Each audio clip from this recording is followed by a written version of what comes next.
जय हिंद दोस्तों, आप देख रहे हैं YouTube channel Suresh Kumar NCERT. आज हम सीटेट का एसएसटी क्लास का हिस्ट्री देखेंगे जो थ्योरी पार्ट है और ये पेपर 2 के लिए है एसएसटी, क्योंकि सीटेट में एसएसटी जो होता है पेपर 2 आपका एनसीईआरटी क्वेश्चन अगर पढ़ लेते हैं 6 to 8 तो इतना में आपका एक भी क्वेश्चन छूटेगा नहीं। तो आज हम हिस्ट्री का लिए हैं। इसी तरह आपका आपका एसएसटी हो गया, ज्योग्राफी हो गया, पोल साइंस हो गया, सभी को लेंगे। आज पहला चैप्टर स्टार्ट किए हैं और इसी तरह अगर नए देख रहे होंगे तो चैनल को सब्सक्राइब कर लीजिएगा और वीडियो को लाइक एंड शेयर कर लीजिएगा। आपको हर डे पर डे आपका मिलेगा एक एक वीडियो, जो आपका ज्योग्राफी का हो गया, जैसे हिस्ट्री का हो गया, पोल साइंस का हो गया, इसी तरह आपका। और इस पर क्वेश्चन प्रैक्टिस भी कराया जाएगा। प्रीवियस ईयर क्वेश्चन जो भी पूछा गया था एसएसटी में, सीटेट में, उसको भी कराया जाएगा। इसलिए जरूर चैनल को सब्सक्राइब कर लीजिएगा। ये थ्योरी पार्ट है, तो थ्योरी पार्ट में पहला है एनसीईआरटी का ही है। मैं इसे डाउनलोड करके आपका जो एनसीईआरटी में है क्लास 6 का, उसी को लिए हैं। तो आपके पास बुक नहीं हो तो बुक को आप डाउनलोड कर सकते हैं गूगल पर जाके, या ना तो बुक आप परचेज कर सकते हैं। तो देखिए, पहला जो हिस्ट्री का पार्ट जो है, हिस्ट्री क्लास 6 का पहला अध्याय, वो प्रारंभिक कथन क्या, कब, कहाँ और कैसे है, ये है। एक चित्र बना हुआ, कभी देखिएगा यहाँ पर चित्र, किसी को लड़की का रहेगा तो कहीं पर वाई का रहेगा, ठीक है। तो ये रसीदा का सवाल है, पूछती है कि रसीदा बैठी अखबार पढ़ रही थी, अचानक उसकी निगाह एक सुर्खी पर पड़ी। 100 साल पहले वह सोचने लगी कि यह कोई कैसे जान सकता है कि इतने वर्ष पहले क्या हुआ था। ये इसके सवाल है, ये माइंड में बैठे सोच रही है। कैसे पता लगाएंगे, कैसे पता लगाएं, तो यह कहता है यह जानने के लिए क्या कल क्या हुआ था तुम रेडियो सुन सकते हो।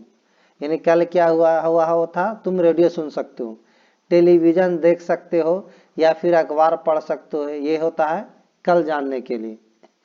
साथ ही कहता है यह जानने के लिए कि पिछले साल क्या हुआ था तुम किसी ऐसे व्यक्ति से बात कर सकते हो जिसे उस समय की स्मृति हो।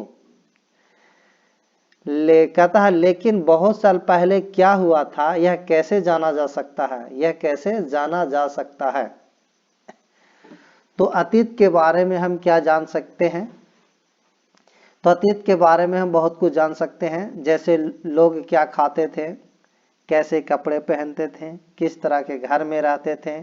हम आखेटकों, शिकारियों, पशुपालकों, कृषकों, शासकों, व्यापारियों, पुरोहितों, जो मंदिर में रहता है पुजारी उसको पुरोहित कहते हैं, शिल्पकारों, कलाकारों, संगीतकारों या फिर वैज्ञानिकों के जीवन के बारे में जानकारी हासिल कर सकते हैं। यही नहीं, हम यह भी पता कर सकते हैं कि उस समय में बच्चे कौन से खेल खेलते थे, कौन सी कहानियां सुना करते थे, कौन से नाटक देखा करते थे, या फिर कौन कौन से गीत गाते थे। ये हमें अतीत के बारे में जान सकते हैं। लेकिन ये जो था, ये कहने का मतलब कैसे हुआ, ये तो आपको कल के बारे में, कल क्या हुआ तो रेडियो से सुन सकते हैं, टेलीविजन देख सकते हैं, अखबार पढ़ सकते हैं, या साल भर पहले क्या हुआ या किसी व्यक्ति के उस समय के जो स्मृति उसके बारे में बताइएगा तो बता देगा। लेकिन अतीत के बारे में कुछ जाना जा सकता है, जैसे लोग क्या खाते थे, कैसे कपड़ा पहनते थे, किस तरह के घरों में रहते थे। हम आखेटकों, शिकारियों, पशुपालकों, कृषकों, शासकों, व्यापारियों, पुरोहित, शिल्पकारों, कलाकार, संगीतकारों या फिर वैज्ञानिक के जीवन के बारे में जानकारी हासिल कर सकते थे। यह नहीं, हम यह भी पता कर सकते हैं कि उस समय बच्चे कौन कौन से खेल खेलते थे और कौन कौन सी कहानियां सुना करते थे, कैसे कौन से नाटक देखा करते थे या फिर कौन से गीत गाते थे। ये आप अतीत के बारे में क्या जान सकते हैं, ये है। लेकिन फिर आगे है पॉइंट, कहता है कि लोग कहाँ रहते थे। तो ये मानचित्र 1 पृष्ठ 2 में नर्मदा नदी का पता लगाओ। नर्मदा देखिए पृष्ठ 2 में है आपका, देखिए यहाँ आपका यहाँ पर ये आपका के है नर्मदा नदी। तो नर्मदा नदी को आप देखिए तो नर्मदा नदी आपको देखिए यहाँ है, इस तरह का नर्मदा नदी बहते हुए, ठीक है। तो यहाँ कह रहा था कि मानचित्र में लोग कहाँ रहते थे, तो नर्मदा नदी मानचित्र पृष्ठभूमि में नर्मदा नदी कहाँ है पता लगाओ, ये हमने अभी चित्र में बताया। कहता है कई लाख वर्ष पहले से लोग इसी नदी के तट पर रहे हैं, यानी नर्मदा नदी के तट पर। यहाँ रहने वाले आरंभिक लोगों में से कुछ कुशल संग्राहक थे जो आसपास के जंगलों की विशाल संपदा से परिचित थे। अपने भोजन के लिए वे जड़ों, फलों तथा जंगलों के अन्य उत्पादों का यहीं से संग्रह किया करते थे। वे जानवरों का आखेट शिकार भी करते थे। तो आपको ऐसे सीटेट में एग्जाम कभी कभी पॉइंट बना के ही दे देता जहां तहां से। तो आपको पूछेगा कि यहाँ जो कई लाख वर्ष पहले लोग इस नदी के तट पर रहते थे, यानी किस नदी के तट पर रहते थे, तो नर्मदा नदी के तट पर रहते थे, ठीक है। और कुछ संग्राहक थे, कुछ कुशल संग्राहक थे जो आसपास के जंगलों की विशाल संपदा से परिचित थे। अपने भोजन के लिए वे जड़ों, फलों, जंगलों के अन्य उत्पादों का यहीं से संग्रह किया करते थे, यानी गैदरिंग हैटिंग करते थे, और वे जानवरों को अखेट शिकार भी करते थे। नेक्स्ट अगला है, क्या तुम उत्तर पश्चिम की सुलेमान और किर्थक पहाड़ियों को पता लगाओगे। उत्तर पश्चिम सुलेमान और किर्थक पहाड़ियां, तो ये जो आपको है किर्थक पहाड़ियां और ये सुलेमान पे है, किर्थक और सुलेमान पहाड़ियां, इसी के बारे में कह रहा है कि पता लगाओ। और इसी क्षेत्र में कुछ ऐसे स्थान है जहां लगभग 8000 वर्ष पूर्व स्त्री पुरुषों ने सबसे पहले गेहूं तथा जौ जैसी फसलों को उपजाना आरंभ किया था। कहाँ, किर्थर और सुलेमान पहाड़ियों में। तो आपसे क्वेश्चन पूछ देगा सीटेट में कि बताइए 8000 पूर्व पहले स्त्री पुरुष सबसे पहले गेहूं जैसे फसलों को उपजाना आरंभ कहाँ किए थे। तो ये आपको कहाँ किए थे, किर्थक और सुलेमान पहाड़ियों में। फिर कहता है कि उन्होंने भेड़, बकरी और गाय बैल जैसे पशु को पालतू बनाना शुरू किया। ये लोग गांव में रहते थे। उत्तर पूर्व में गारो तथा मध्य भारत में विंध्य पहाड़ियों का पता लगाओ। उत्तर भारत में गारो और मध्य भारत में विंध्य पहाड़ियां, गारो और देख लीजिए आप, जरूर एक मानचित्र ले लीजिएगा और तो अच्छा रहेगा। और बुक भी ले लेते हैं तो ज्यादा आपको ज्यादा समझ में आएगा। जब यहाँ से हम क्लास लेंगे तो आप सामने खोल के रखिएगा, तो आप खोजिएगा कि कहाँ पर कीर्तन है, जैसे कीर्तन यहाँ पर, सुलेमान यहाँ पर है। आप विंध्य पहाड़ियां कह रहा था, देखिए विंध्य पहाड़ियां यहाँ पर है आपका, विंध्य पहाड़ियां ये आपका है। और विंध्य पहाड़ियां, और क्या कह रहा था पहाड़ी, एक और गारो पहाड़ियां कह रहा था। तो गारो पहाड़ियां देखिए इस तरह है, गारो पहाड़ियां। और आपका विंध्य पहाड़ियां जो है आपका इस तरह यहाँ है विंध्य पहाड़ियां। तो कह रहा था कि विंध्य पहाड़ियों का पता लगाओ। ये कुछ अन्य ऐसे क्षेत्र थे जहाँ कृषि का विकास हुआ। जहाँ सबसे पहले चावल उपजाया गया वह स्थान विंध्य के उत्तर में स्थित है। जहाँ सबसे पहले चावल जो उपजाया गया था वो विंध्य के उत्तर में है, विंध्य पहाड़ियों के उत्तर में है। अगला देखते हैं, कहता मानचित्र में सिंधु तथा इसकी सहायक नदियों का पता लगाने का प्रयास करो। सिंधु और सहायक नदियां, तो सिंधु देखिए कहाँ पर है, तो सिंधु आप देख सकते हैं कहाँ पर है सिंधु नदी। तो सिंधु नदी देखिए आपका ये है सिंधु नदी, ये आपका सिंधु नदी। उसके बाद आते हैं, कहता सहायक नदी उन्हें कहते हैं जो एक बड़ी नदी में मिल जाती है, यानी सहायक नदी उसे कहते हैं जो एक बड़ी नदी में, यानी सहायक नदी जो है उन्हें कहते हैं जो एक बड़ी नदी में मिल जाती है। लगभग कहता 4700 वर्ष से पूर्व इन्हीं नदियों के किनारे कुछ आरंभिक नगर फले फूले और गंगा व इसकी सहायक नदियों के किनारे समुद्र तटवर्ती इलाकों में नगरों का विकास लगभग 25 वर्ष पूर्व हुआ। यहाँ पर देखिए क्वेश्चन बना देगा कि लगभग बताइए कितना वर्ष पूर्व किन इन्हीं नदियों के किनारे, मतलब सिंधु नदियों के किनारे आरंभ जो हुआ नगरों का आरंभिक नगर फले फूले, और गंगा व इसकी सहायक नदियों किनारे समुद्र तटवर्ती इलाकों में नगरों का विकास लगभग 25 वर्ष पूर्व हुआ। देखिए कुछ यहाँ पर पॉइंट इसके बारे में पढ़ लेते हैं। मानचित्र एक में दक्षिण एशियाई आधुनिक भारत, पाकिस्तान, बांग्लादेश, नेपाल, भूटान और श्रीलंका, और अफगानिस्तान, ईरान, चीन, म्यांमार आदि पड़ोसी देशों को दर्शाता है। दक्षिण एशिया एक महाद्वीप से छोटा है, लेकिन विशालता तथा बाकी एशिया से समुद्रों, पहाड़ियों तथा पर्वतों से बटे हुए होने के कारण इसे प्राय उप महाद्वीप कहा जाता है। याद रखिएगा। फिर इसके बाद में हम पढ़ते हैं गंगा तथा इसकी सहायक नदियां। सोन का पता लगाओ। सहायक नदी सोन का पता लगाना है, तो सोन का पता लगाइए कहाँ पर है आपका। तो ये आपका सोन देखिए यहाँ है, आपको ये सोन है, ये क्या है, सोन नदी है। तो अगला क्वेश्चन ये पता लगाया हम मानचित्र में, कहता है कि गंगा के दक्षिण में इन नदियों के आसपास का क्षेत्र प्राचीन काल में मगध, मतलब अभी जो वर्तमान बिहार में है, नाम से जाना जाता था।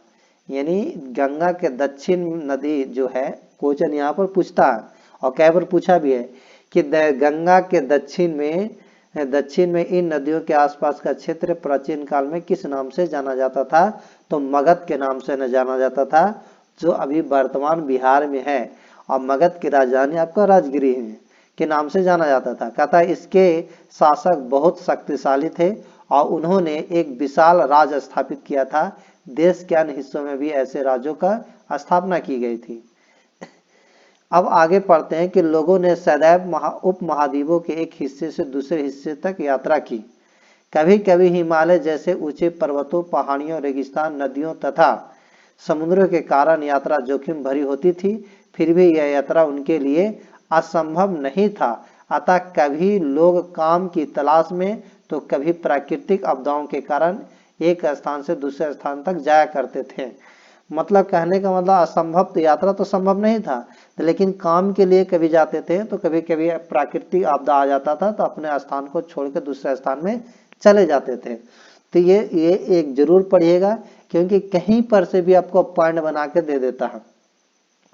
अगला है, देखते हैं कि कभी कभी सेनाएं दूसरे क्षेत्रों में पर विजय हासिल करने के लिए जाती थी, और इसके अतिरिक्त व्यापारी कभी काफिले में तो कभी जहाजों में अपने साथ मूल्यवान वस्तुओं लेकर एक स्थान से दूसरे स्थान जाते रहते थे। धार्मिक गुरु लोगों को शिक्षा और सलाह देते हुए एक गांव से दूसरे गांव तथा एक कस्बे से दूसरे कस्बे जाया करते थे। कुछ लोग नए और रोचक स्थानों को खोजने की चाह में उत्सुकता की भी यात्रा करते थे। यानी कुछ लोग ऐसे होते थे, जैसे कहने का मतलब है कि कुछ पर्वतों, नदियों, समुद्र के कारण यात्रा तो जोखिम भरी होती थी, फिर भी यात्रा उनके लिए असंभव था। लेकिन कभी कभी लोग की काम की तलाश में जाते थे। कई आपदा, प्रकृति जो होता था, प्रकृति आपदा, उसके कारण एक स्थान से दूसरे स्थान पर जाते थे। कभी कभी सेनाएं एक दूसरे क्षेत्र पर विजय हासिल करने के लिए जाती थी। इसके अतिरिक्त व्यापारी कभी काफिले में तो कभी जहाजों में अपने साथ मूल्यवान वस्तु को लेकर एक स्थान से दूसरे स्थान तक जाते थे। तो कभी धार्मिक गुरु लोगों को शिक्षा की सलाह देते हुए एक गांव से दूसरे गांव तथा एक कस्बे से दूसरे कस्बे जाया करते थे। और कुछ नए और रोचक स्थानों को खोज की चाह में उत्सुकता की भी यात्रा किया करते थे। फिर कहता है कि इन सभी यात्राओं से लोगों को एक दूसरे के विचारों को जानने का अवसर मिला। मतलब एक जो दूसरे जगह जाए तो उसका जो विचार है, उसका जो रहन सहन है, उसका जो पहनावा उड़ावा है, तो उसको अवसर तो जानने को तो मिलेगा ही, खान पान को मिलेगा ही, तो इसके बारे में अवसर मिला। तो अगला है कि आज लोग यात्रा क्यों करते हैं। आज जो लोग यात्रा करते हैं तो क्यों करते हैं। एक बार फिर से मानचित्र को देखो, आप पहाड़ियों, पर्वत और समुद्र इस उप महाद्वीपों की प्रकृति सीमा का निर्माण करते हैं। और कहता है कि हालांकि लोगों के लिए इन सीमाओं को पार करना आसान नहीं था। जिन्होंने ऐसा चाहा वह ऐसा कर सके। वे पर्वतों को, ऊंचाई को छू सके तथा गहरे समुद्रों को पार कर सके। उप महाद्वीपों के बारे में भी कुछ लोगों यहाँ आए और यहीं बस गए। लोगों के मतलब कुछ लोग उसको महाद्वीप के बारे में जानना चाह, पर्वतों के बारे में जानना चाह, लोग यहाँ आए और यहीं आके क्या हो गए, बस गए। कहता लोग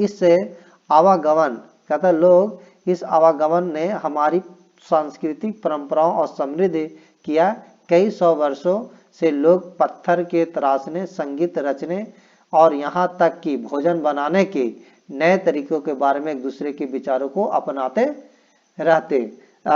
रहे हैं। मतलब एक जगह से दूसरा जगह पर जाइएगा तो वहाँ भोजन बनाने का नए तरीका क्या है तो वहाँ के बारे में जाइएगा आप सीखेगा, और यहाँ जो आप जान रहे हो वो लोग वहाँ सीखेगा। तो इस तरह भी अपनाते रहे। अब देश के नाम जो हम लोग पढ़ते हैं तो उसके बारे में पढ़ लेते हैं क्योंकि इससे भी यहाँ पर से भी प्रीवियस ईयर क्वेश्चन में है। और जब क्वेश्चन देखेगा सेट प्रैक्टिस में तो कितना आएगा देखिएगा। देश के नाम के बारे में पढ़ते हैं कि अपने देश के लिए हम प्राय इंडिया और भारत जैसे नामों को प्रयोग करते हैं। ये तो जानते हैं कि इंडिया और भारत जैसे नामों को प्रयोग करते हैं। इंडिया शब्द इंडस से निकला है जिसे संस्कृत में सिंधु कहा जाता है। अपने एटलस में इन ईरान और यूनान का पता लगाओ मानचित्र में, यानी एटलस बुक में, और लगभग 2500 वर्ष से पूरे उत्तर पश्चिम की ओर से आने वाले ईरानियों और यूनानियों ने सिंधु को हिदोस अथवा इंदोस और इस नदी के पूर्व में स्थित भूमि प्रदेश को इंडिया कहा। मतलब कहना लगभग 25 वर्ष जो उत्तर पूर्व पश्चिम की ओर आने वाले ईरानी जो लोग थे, ईरानी और यूनानी, तो सिंधु को हिंदोस कहा, हिदोस और अथवा यह इंदोस भी कहा। इन नदियों के पूर्व में स्थित जो भूमि प्रदेश को इंडिया कहा। और भारत का नाम जो प्रयोग हुआ उत्तर पश्चिम में रहने वाले लोगों के एक समूह के लिए किया जाता था।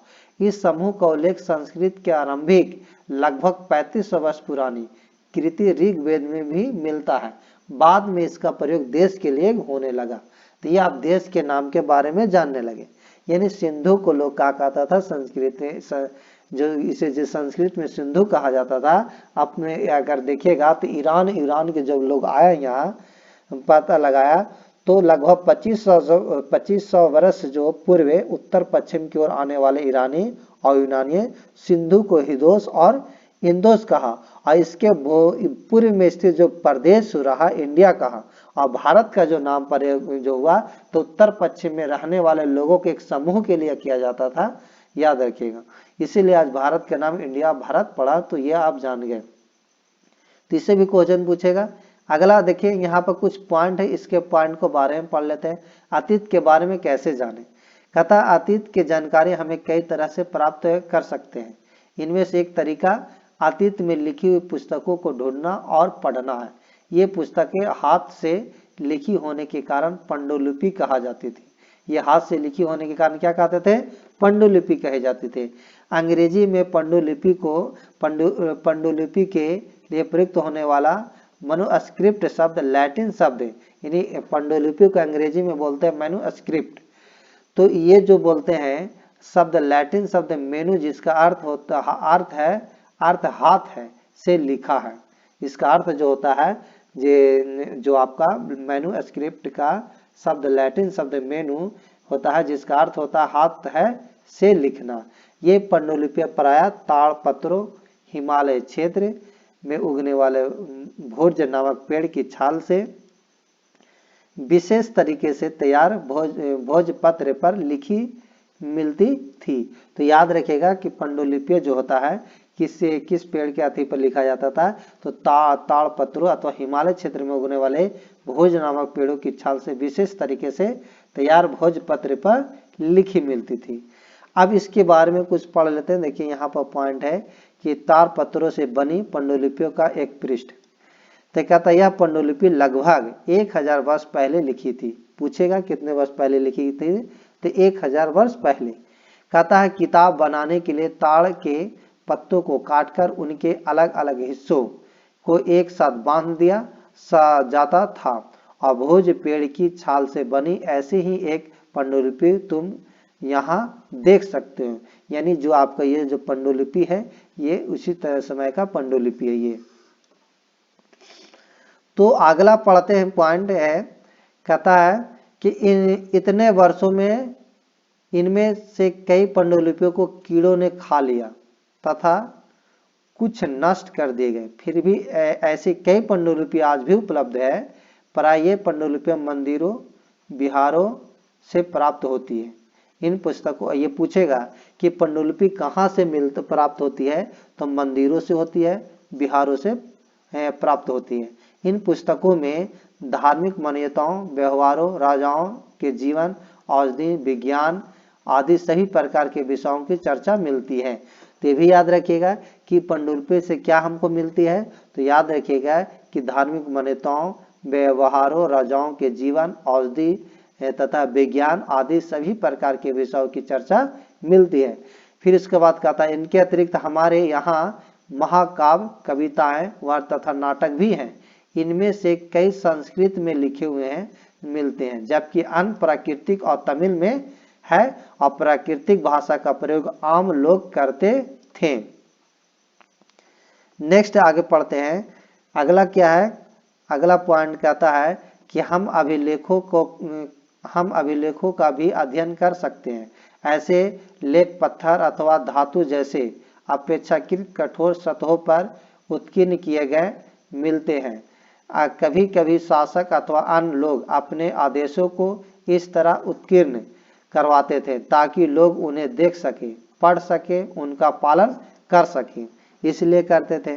और कुछ अन्य प्रकार के अभिलेख भी मिलते हैं जिनमें राजाओं तथा रानियों सहित अन्य स्त्री पुरुष के भी अपने कार्यों के विवरण उत्कीर्ण करवाए हैं। ये आपका मिला था। फिर कहता उदाहरण के लिए प्राय शासकों लड़ाइयों में अर्जित विजय को लेखा जोखा भी रखा करते थे। ठीक है, ये ऐसे में होता था। अब देखिए कुछ पॉइंट यहाँ पर दिया हुआ है, उस पॉइंट को पढ़ लेते हैं। इस साइड में कहता है कि लगभग 2250 वर्ष पुराना यह अभिलेख वर्तमान अफगानिस्तान के कंधार से प्राप्त हुआ है। याद रखिएगा, यह एक अभिलेख अशोक नामक शासक के आदेश पर उत्कीर्ण करवाया गया था और इस शासक के विषय में तुम अध्याय 7 में पढ़ोगी। इन्हें 7 में पढ़ना है।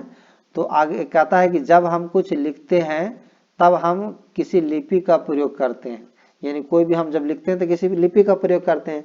जैसे हिंदी को लिखने के लिए हम देवनागरी का करते हैं, इंग्लिश को लिखने के लिए आप रोमन का करते हैं। तो उसी तरह किसी भी जब लिखा जाता है तो हम लिपि का प्रयोग करते हैं।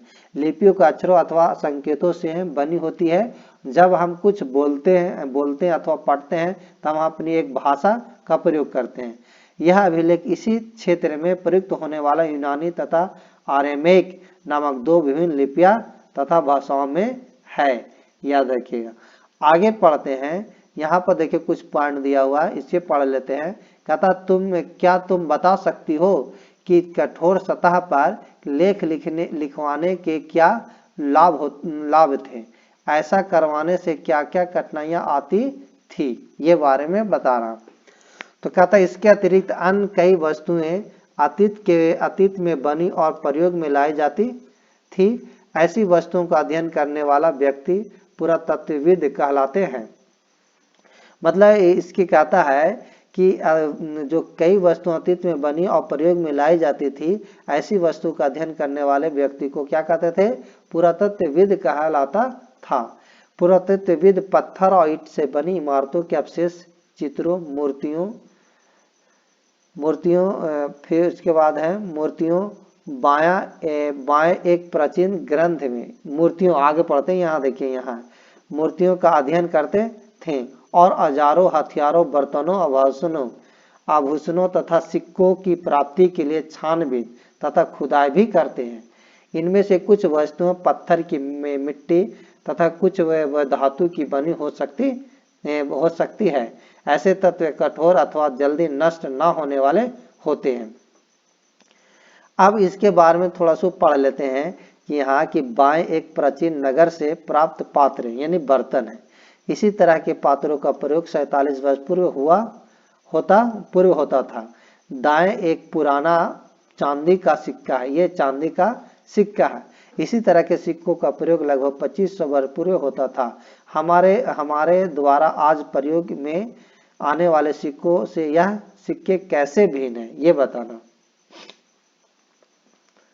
तो अब देखिए यहाँ थोड़ा सा पढ़ लेते हैं कि पुरातत्वविदों जानवरों, चिड़ियों तथा मछलियों की हड्डियों ढूंढते हैं। क्या करते हैं? ढूंढते हैं। जानवरों, चिड़ियों तथा मछलियों की हड्डियां ढूंढते हैं। इससे उन्हें यह जानने में भी मदद मिलती है कि अतीत में लोग क्या खाते थे, इसीलिए ढूंढते थे। फिर कहता है कि वनस्पतियों के अवशेष बहुत मुश्किल से बच पाते हैं। यदि अन्न के दाने अथवा लकड़ी के टुकड़े जल जाते हैं तो इनके जले हुए बचे रहते हैं। फिर कहता है क्या पुरातत्वविदों को बहुधा कपड़ों के अवशेष मिले होंगे, ये बता रहा। तो कहता पांडुलिपियों के अभिलेख तथा पुरातत्व से ज्ञात जानकारी के लिए इतिहासकार प्रायः स्रोत शब्द का प्रयोग करते हैं। इतिहासकार उन्हें कहते हैं जो अतीत का अध्ययन करते हैं, यानी जो अतीत का अध्ययन करते हैं उसे इतिहासकार कहते हैं। कहता स्रोत के प्राप्त होते ही अतीत के बारे में पढ़ना बहुत रोचक हो जाता है, क्योंकि इन स्रोतों की सहायता से हम धीरे धीरे अतीत का पुनर्निर्माण करते जाते हैं। अब उसके बाद हम पढ़ते हैं कि अतः इतिहासकार तथा पुरातत्वविदों उन जासूसों की तरह है जो इन सभी स्रोतों का प्रयोग सुराग के रूप में कर अतीत को जानने का प्रयास करते हैं। अब उसके बाद अगला पॉइंट है कि अतीत एक या अनेक। कहता है क्या तुम इस पुस्तक के शीर्षक हमारे अतीत पर ध्यान दिया है। यहाँ अतीत शब्द का प्रयोग बहुवचन के रूप में किया गया है। ऐसा इस तथ्य की और ध्यान दिलाने के लिए किया गया है कि अलग अलग समूह के लोगों के लिए इस अतीत के अलग अलग मायने थे। उदाहरण के लिए पशुपालकों अथवा कृषकों का जीवन राजाओं तथा रानियों के जीवन से तथा व्यापारियों का जीवन शिल्पकारों के जीवन से बहुत भिन्न था। जैसा कि हम आज भी देखते हैं कि उस समय भी देश के अलग अलग हिस्सों में लोग अलग अलग व्यवहार और रीति रिवाजों का पालन करते थे। मतलब आज भी देखिएगा तो अलग अलग रीति रिवाज का पालन करते हैं।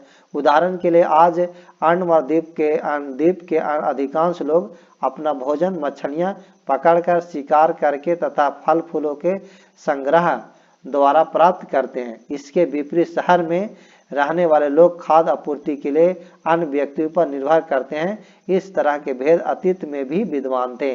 मतलब जो आज विद्वान हूँ पहले भी विद्वान था। आगे भी पढ़ते हैं क्वेश्चन कि इसके अतिरिक्त कहता इसके अतिरिक्त एक अन्य तरह का भेद है। उस समय शासक अपनी विजयों का लेखा जोखा करते थे। यही कारण है कि हम उन शासकों तथा उनके द्वारा लड़ी जाने वाली लड़ाइयों के बारे में काफी कुछ जानते हैं, जबकि शिकारी, मछुआरे, संग्राहक, कृषक अथवा पशुपालक जैसे आम आदमी प्रायः अपने कार्यों का लेखा जोखा नहीं करते थे। पुरातत्व की सहायता से हम उनके जीवन को जानने में मदद मिलती है। हालांकि अभी भी इनके बारे में बहुत कुछ जानना शेष है। अब इसके बारे में थोड़ा तिथि के मतलब समझते हैं कि तिथि के मतलब क्या होता है। अगर कोई तुमसे किसी तिथि के विषय से पूछे तो तुम शायद उस दिन की तारीख, माह, वर्ष जैसे 2000 या इसी तरह का कोई और वर्ष बताओगे, यही बताइएगा। वर्ष की यह गणना ईसा धर्म में प्रवर्तक ईसा मसीह के जन्म तिथि से की जाती है। जो हम लोग जो वर्ष की गणना करते हैं, जो ईसाई धर्म के प्रवर्तक थे ईसा मसीह, उनके जन्म की तिथि से करते हैं। कहता अतः 2000 वर्ष कहने का तात्पर्य है कि ईसा मसीह के जन्म के 2000 वर्ष के बाद से है, और ईसा मसीह के जन्म के पूर्व की सभी तिथियां ईसा पूर्व यानी ईसा से पहले के रूप में जाने जाती थी। इस पुस्तक में हम 2000 अपने आरंभिक बिंदुओं मानते हुए वर्तमान से पूर्व की तिथियां का उल्लेख करेंगे। तो आगे देखते हैं। देखिए जैसे इतिहास के तिथियां दिया हुआ है कुछ, क्या अंग्रेजी में बीसी, हिंदी में ईसा पूर्व का तात्पर्य बिफोर क्राइस्ट ईसा पूर्व से होता है। बीसी का मतलब होता है बिफोर, बीसी का मतलब होता है बिफोर क्राइस्ट, ईसा पूर्व से होता है। कहता कभी कभी तुम तिथियों से पहले एडी हिंदी में लिखा पाती हो।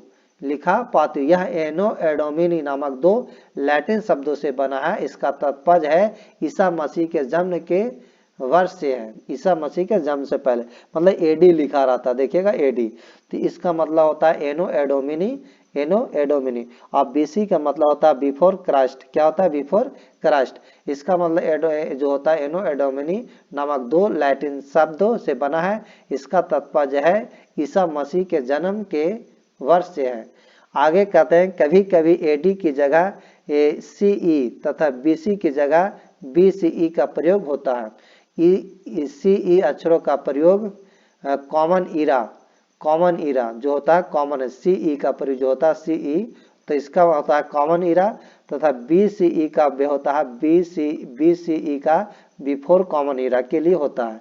हम इन शब्दों का प्रयोग इसलिए करते हैं क्योंकि विश्व के अधिकांश देशों में अब इसी कैलेंडर का प्रयोग समान हो गया है। भारत में तिथियों के इस रूप का प्रयोग लगभग 200 वर्ष पूर्व आरंभ हुआ था। कभी कभी अंग्रेजी के बीपी अक्षरों का प्रयोग होता है जिसका तात्पर्य है बिफोर प्रेजेंट, वर्तमान से पहले है। आप देखिए पृष्ठ 3 पर दो तिथियां, उनका पता लगाओ, उनके लिए किस अक्षर का समूह का प्रयोग करोगे ये पूछ रहा है। कल्पना करना है, देखिए ये आपका कल्पना करना है कि तुम्हें पुरातत्व का साक्षात्कार लेना है। तुम उन 5 प्रश्नों को एक सूची को तैयार कीजिए जिन्होंने तुम पुरातत्व से पूछना चाहोगे।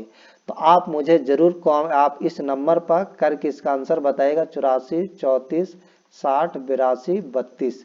आप इस नंबर पर, ये व्हाट्सएप नंबर है, और इसका आंसर करके आप जरूर बताइएगा कि आंसर क्या है। देखिए कुछ उपयोगी शब्द है कि यात्रा, पांडुलिपि, अभिलेख, पुरातत्व, इतिहास, स्रोत, अज्ञात लिपि का या अर्थ निकालना। ठीक है, ये सम्मिलित करना है। तो आपको सम्मिलित आपको करने के लिए आपको होमवर्क ये दे दिए, आप जरूर बताइएगा इस नंबर पर व्हाट्सएप करके कि क्या इसका होगा। ये सम्मिलित करके बताइएगा। नर्मदा घाटी हमने बता दिया है। नर्मदा घाटी जो है मगध है, गारो की पहाड़ियां जो है, सिंधु तथा इसकी सहायक नदियां, गंगा घाटी में क्या है ये बताना है।